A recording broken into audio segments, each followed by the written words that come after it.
آپ حضرات تشریف فرمائیں. اما بصدر حجت الاسلام والمسلمین علی جناب مولانا سید امام صاحب اللہ سے گزارش کروں گا جسم عبارت دیگر صلوات اللہ.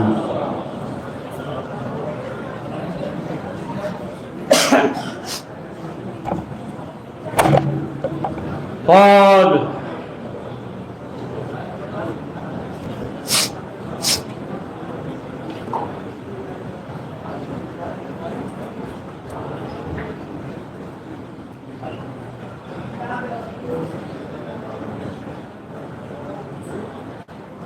أعوذ بالله من الشيطان الرجيم. بسم الله الرحمن الرحيم. الحمد لله رب العالمين والصلاة والسلام على أشرف الأنبياء المرسلين وشفيع المذنبين أنيس الفقراء والمساكين سيدنا وحبيبنا وشفيع ذنوبنا وطبيب قلوبنا مولانا بالقاسم محمد.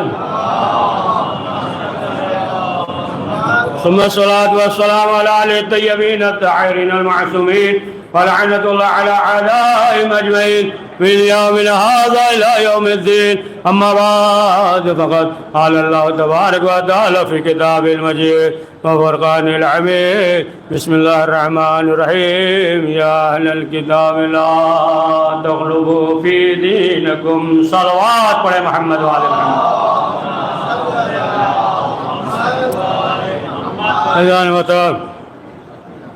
اور گھبرائے نہیں، وقت کا لحاظ رکھتے ہوئے بہت مختصر وقت میں بیان کو سمیٹ دے گا انشاءاللہ.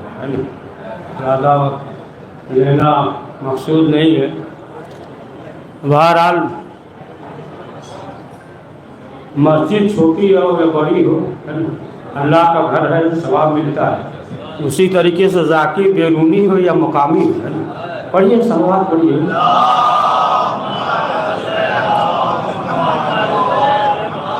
جو ارشاد ہو رہا ہے اہل کتاب سے کہ جو مطلب ان سے حکم ہے اس میں اضافہ نہ کرے. اور ظاہر سی بات ہے کہ یہ دین کا اصول ہے جو اہل بیت معصومین علیہ السلام نے فرمایا ہے، اور اسی فرش اعضاء کے ذریعے تمام جو ہے پیغامات پہنچتے ہیں. یہی فرش اعضاء ہے کہ جس کی وجہ سے ایک دوسرے کو مومن تسلیم کر لیتے ہیں، ہے نا. لیکن آج کل جو ہے کوئی کسی کو مومن ماننے والا نہیں ہے نا. وہ زبان سے کہہ دے تو الگ چیز ہے، جلدی تسلیم نہیں کرتا. لیکن یہ جو ہے فرش اعضاء کا ایک کرم ہے کہ صرف اعلان ہوتا ہے کہ جتنے بھی مومنین ہیں فرش اعضاء پہ آ جائیں. اور یہاں جو ہے کوئی فرق نہیں ہے نا. ویسے تو امیر کے پہلو میں بیٹھنے کے لیے لوگ پریشان رہتے ہیں نا کہ کیسے جو ہے کبھی جو ہے امیر کا پہلو مل جائے. لیکن یہ فرش اعضاء ہے نا کہ بتا دیا کہ اگر دیکھو بیٹھنا چاہتے ہو تو امیر کے گھر جانے کی ضرورت نہیں ہے، فرش اعضاء پہ آ جاؤ. یہاں جو ہے تمہیں عزت ملے گی، ہے نا، فرش اعضاء پہ. اسی لیے جب کسی نے مولا سے کہا مولا فرش پہ بیٹھتے ہیں، زمین پہ بیٹھتے ہیں، کرسی پہ کیوں نہیں بیٹھتے؟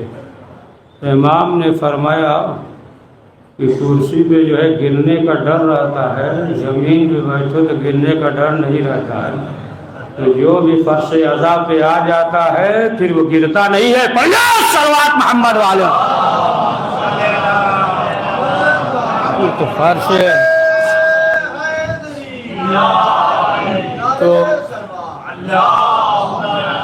تو فرش اعضاء کی جو ہے یہ عظمت ہے، عزاداری کی یہ عظمت ہے. وہ الگ چیز ہے کہ بعض لوگ یہ سوچتے ہیں کہ ممبر سے نئی بات بیان ہو. دیکھیے ممبر جو ہے نئی بات بیان کرنے کے لیے نہیں ہے، صحیح بات بیان کرنے کے لیے ہے نا.